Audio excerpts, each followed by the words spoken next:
So one of the things I tell a lot of clients is that they need to start honing their pack leader skills. And sometimes I think there's a little bit of confusion or kind of hesitancy around the word pack leader. And I just wanted to clarify kind of what pack leader means to me. For me, pack leader isn't about being an alpha in your home. So it's not about doing alpha roles or pushing your dog's face into its own urine if they have an accident, kind of more old school dog training methods. So that's what some people, when they hear the word pack leader, tend to think about actions like that. But for me, being a pack leader is about having certain traits. And I think those traits are clear communication, consistency and accountability, and stability. So for clear communication, one of the things I really focus on teaching people is that a dog doesn't know how to sit or know down or place after only doing it 20 times.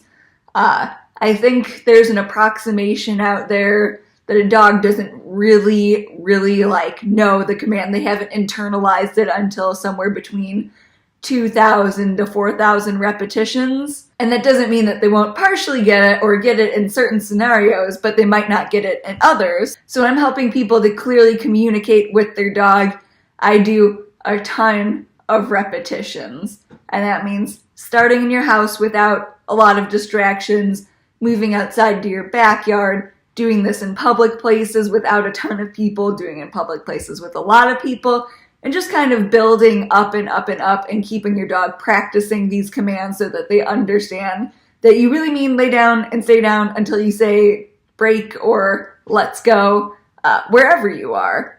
So don't expect that a dog just knows something because you've done it for a week. The next trait I usually go over is being consistent and holding your dog accountable. So that means helping your dog understand the rules as clearly as possible. Hey, Chanel?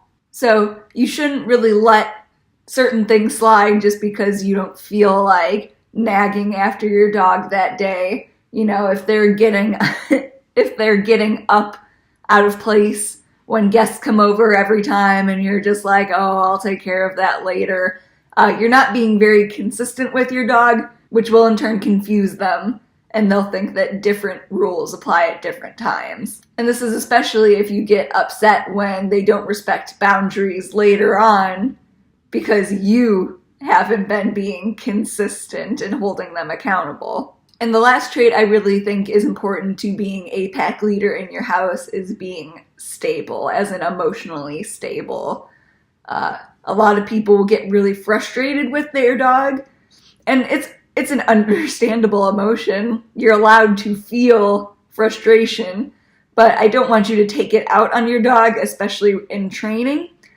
If you find yourself getting overly emotional, walk away from the session, maybe finish on a good note, and then put your dog in the crate for a little bit till you can revisit something later. But whenever you get angry at a dog, a lot of times that's creating a little bit of mistrust between you two.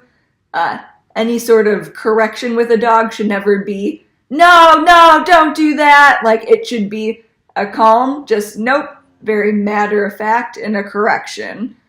You shouldn't be bringing a lot of emotions into these teaching moments. And so to me, these group of traits are really just about being a human that your dog can rely on for guidance. It's about creating clear rules and trust in you to hold them accountable in a fair way. So I just wanted to go over that. Make sure to like, comment, subscribe to my page on YouTube. I'll see you guys tomorrow.